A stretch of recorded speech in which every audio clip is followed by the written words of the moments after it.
또 하나가 사라지고 또 하나가 사라지고 또 하나의 와일드베리스 창고가 잿더미가 됩니다. 우크라이나는 계속해서 드론을 쏟아붓고 있습니다. 그리고 그들이 대체 불가능한 것들을 지워버리는 것을 막을 수 있는 것은 아무것도 없습니다. 물론 창고는 다시 지을 수 있습니다. 하지만 와일드베리스에 대한 신뢰, 그리고 회사와 고객들이 잃고 있는 수십억 달러는 다시 되찾을 수 있을까요? 아닙니다. 그 모든 것은 돌아오지 않습니다. 그리고 창고에 있던 모든 것에 대해서도 같은 말을 할 수 있습니다. 거대한 불덩이가 또 다른 와일드베리스 시설을 집어삼켰고, 푸틴의 침공에 연루되지 않은 척했던 이 회사의 고난은 계속되고 있습니다. 2025년 말 아마존과 유사한 전자상거래 플랫폼인 와일드베리스는 보로네시 지역에 새로운 시설을 열었습니다. 이 창고는 우크라이나 전쟁 동안 점점 더 성장해온 회사의 새로운 자부심이자 기쁨이었습니다.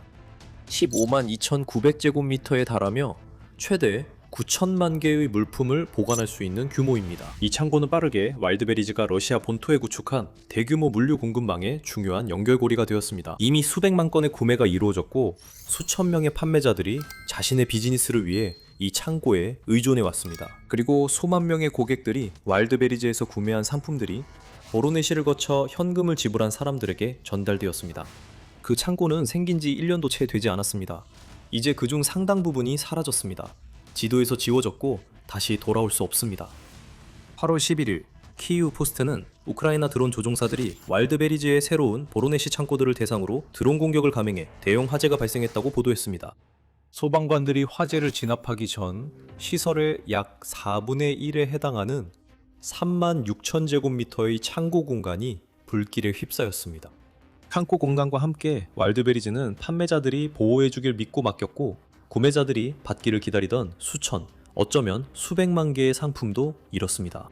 보로네시 주지사 알렉산드르 구셰프는 텔레그램 게시글을 통해 공격 사실을 확인했습니다.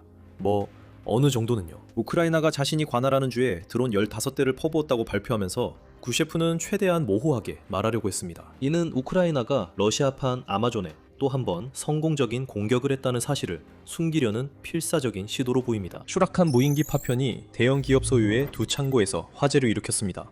한 시설에서는 화재가 16,000제곱미터 구역으로 제한되었습니다. 구셰프는 소방관들이 다른 한 곳에서는 2만 제곱미터에 달하는 화재와 싸우고 있다고 밝혔습니다.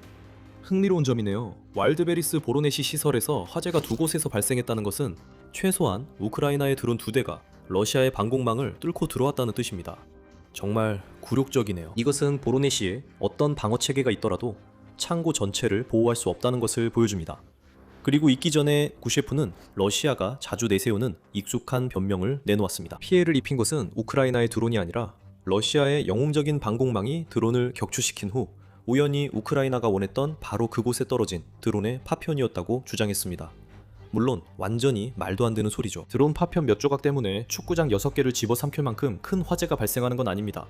그런 화재는 드론이 목표물에 직접 명중해서 폭발적인 위력을 쏟아부을 때 일어나는 겁니다. 우크라이나 드론의 공로를 제대로 인정하지 않은 것뿐만 아니라 구셰프는 목표물을 와일드베리스라고 하지 않고 단지 2개의 창고라고만 모호하게 언급하면서 표적이 와일드베리스라는 사실을 숨기려 했습니다. 어떤 은폐 시도가 있었더라도 오래가지 못했습니다. 우크라이나와 와일드베리스 모두 최근 우크라이나의 장거리 제재의 희생양이 된 곳이 바로 와일드베리스 보로네시 시설임을 확인했습니다.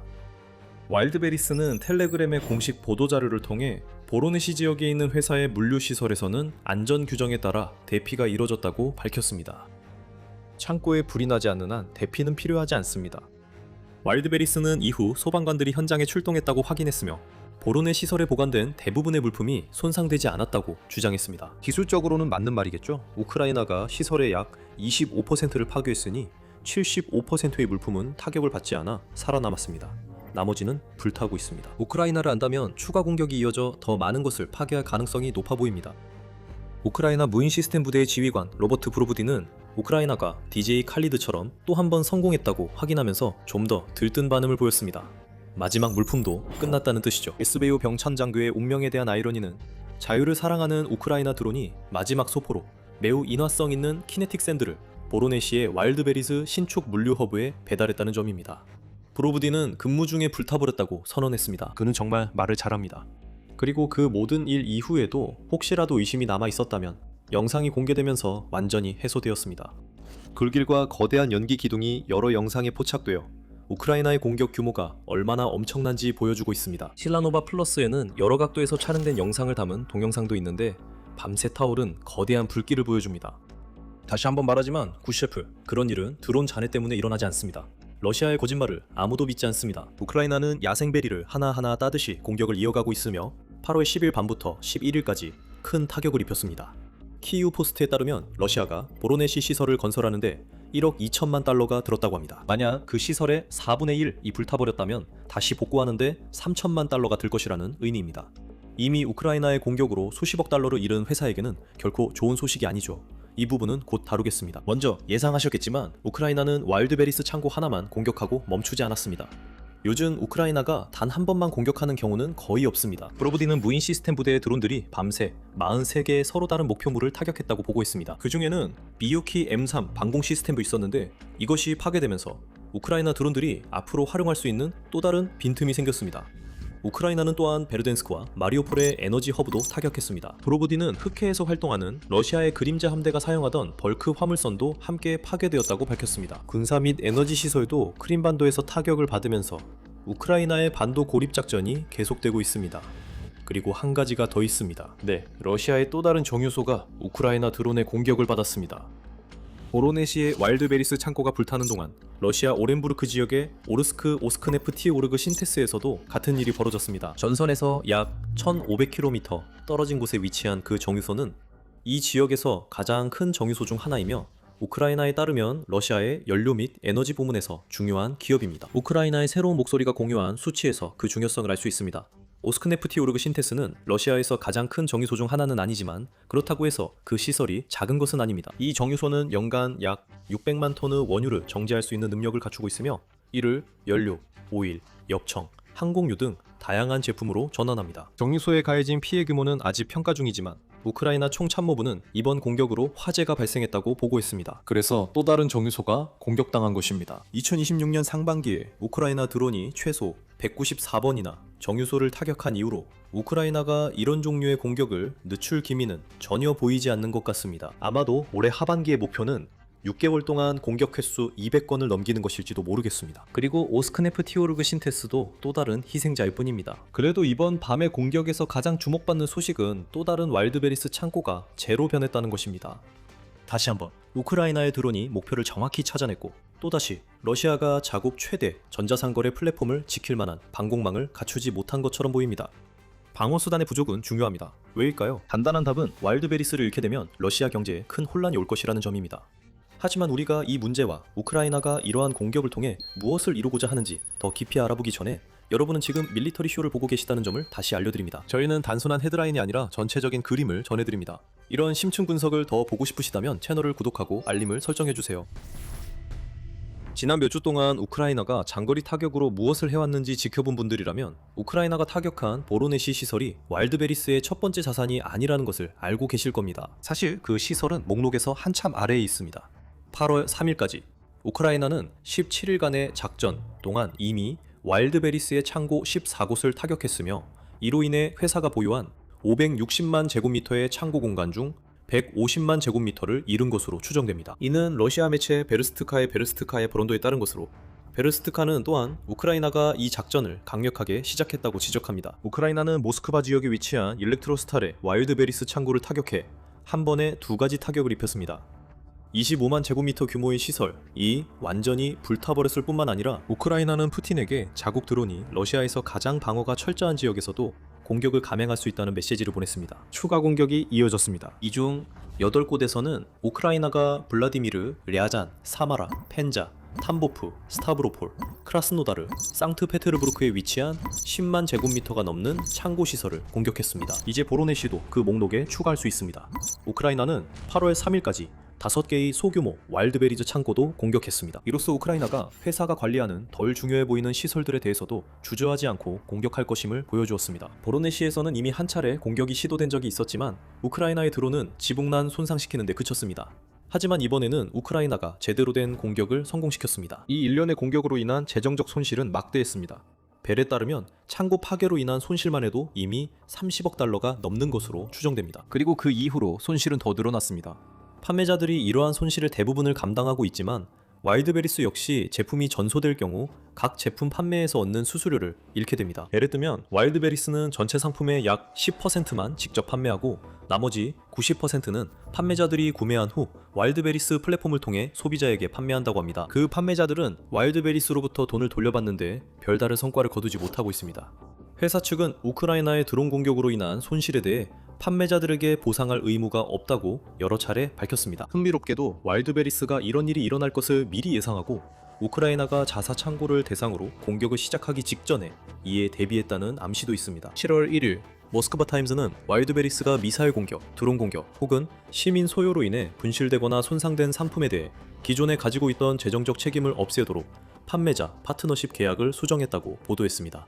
그 새로운 계약은 7월 7일부터 발효되었습니다. 또한 일부 제품군에 대해 판매자 수수료를 20%로 인상하는 또 다른 새로운 규정도 함께 시행되었습니다. 와일드베리스는 이에 대해 성명을 통해 이렇게 설명했습니다.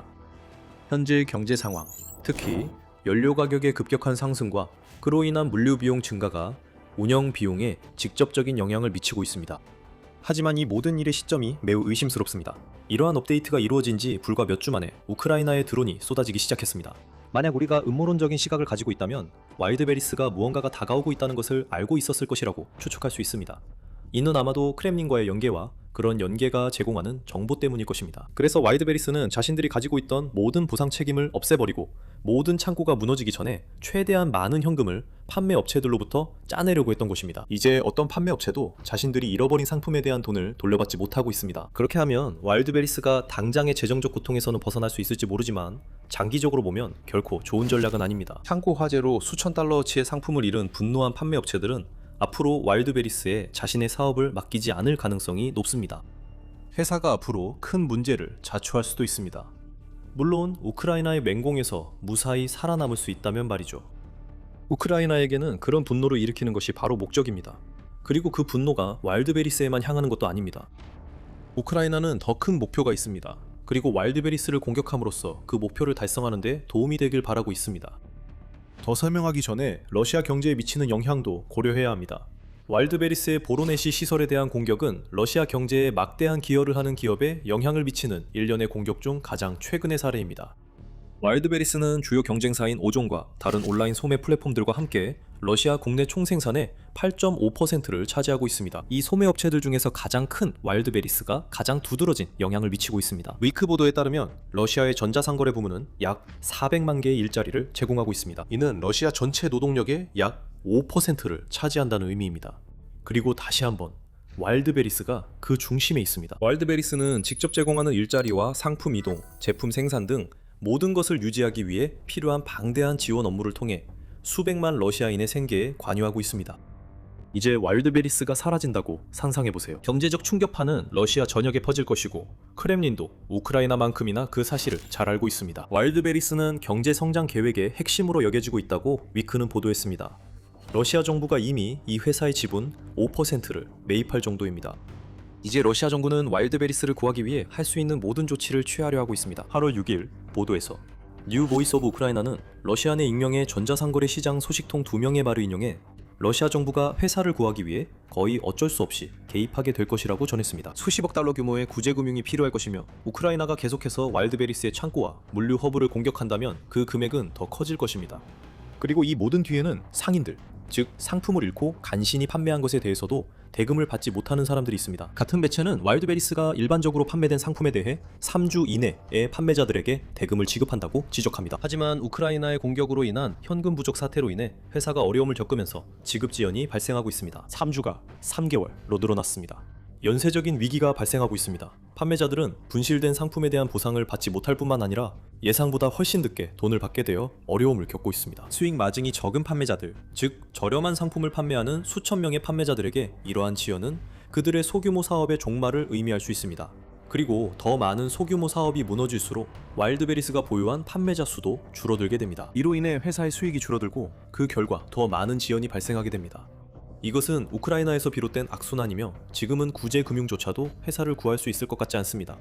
결국 우크라이나는 항상 더 많은 드론을 만들고 있으니까요. 그리고 앞으로도 대기 중인 드론이 많을 것이며 와일드베리스 창고를 더 방문할 일정도 잡혀 있습니다. 우크라이나가 민간 기업으로 여겨지는 곳을 공격하는 것을 어떻게 정당화하는지 궁금하다면 이러한 경제적 타격이 그 이유의 큰 부분을 차지합니다. 게다가 와일드베리스가 드론 부품과 군사 장비를 판매하는 문제도 있습니다. 푸틴의 특별 군사작전에 참여하는 군인들을 위한 장비에 전용 상품, 태그까지 붙일 정도였습니다.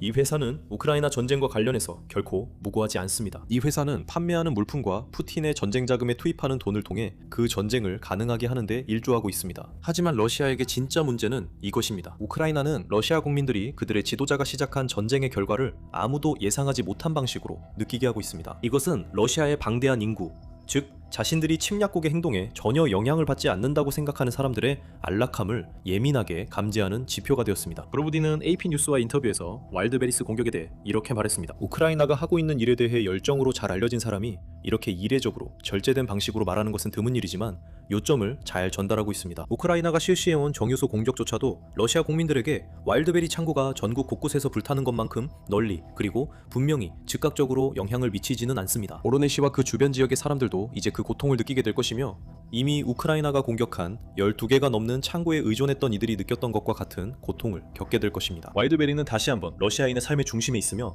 이는 아마존이 서방 세계에서 삶의 중심이 된 것과 매우 비슷합니다. 이곳은 러시아인들이 온라인으로 거의 모든 물건을 주문하는 곳이며 서방의 제재로 인해 구하기 힘든 제품들도 포함되어 있습니다.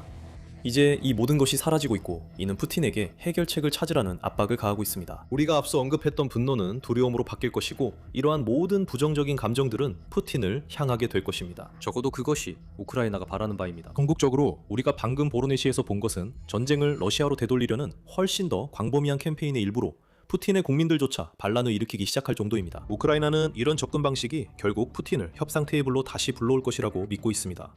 푸틴이 원해서가 아니라 선택의 여지가 없기 때문입니다. 이러한 공격이 러시아에 미친 영향이 즉각적이었던 만큼 푸틴은 그 압박에 대해 더 강경하게 대응하고 있습니다. 그게 푸틴이 평소에 하는 방식이고 러시아 지도자가 점점 절박해지고 있다는 신호입니다. 우크라이나 대통령 볼로디미르 젤렌스키는 8월 10일에 러시아가 사람들을 거리에서 강제로 납치해 러시아 군대에 입대하도록 강요하고 있다고 주장했습니다.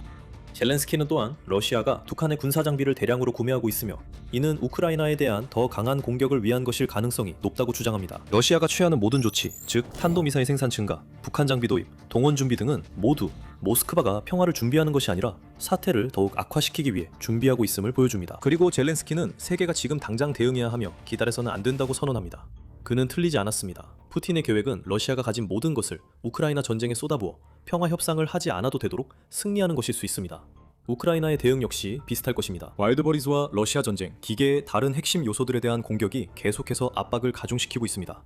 우크라이나가 자국 내 방어를 지속할 수 있는 한 국내적으로 푸틴을 궁지로 몰 수 있습니다. 보로네즈는 가장 최근의 표적이었습니다. 우리는 와일드버리스의 더 많은 창고들이 조만간 우크라이나 드론이 일으킨 지옥불을 맛보게 될 것이라고 확신합니다. 푸틴이 평화 협상에 강제로 나서게 하려면 우크라이나의 압박만으로는 충분하지 않을 수 있습니다. 우크라이나 동맹국들의 도움이 필요합니다. 그리고 미국에는 그 압박을 가하는 쪽으로 막대한 한 걸음을 내디딘 우크라이나의 동맹이 있습니다. 미국은 러시아가 두려워하는 단 한 가지 행동을 방금 했습니다. 그게 무엇인지 알고 싶다면 저희 영상을 시청해주세요. 하지만 가시기 전에 저희 밀리터리쇼를 구독하셔서 우크라이나의 러시아 영토에 대한 최신 공격 분석을 놓치지 마세요. 시청해주셔서 감사합니다.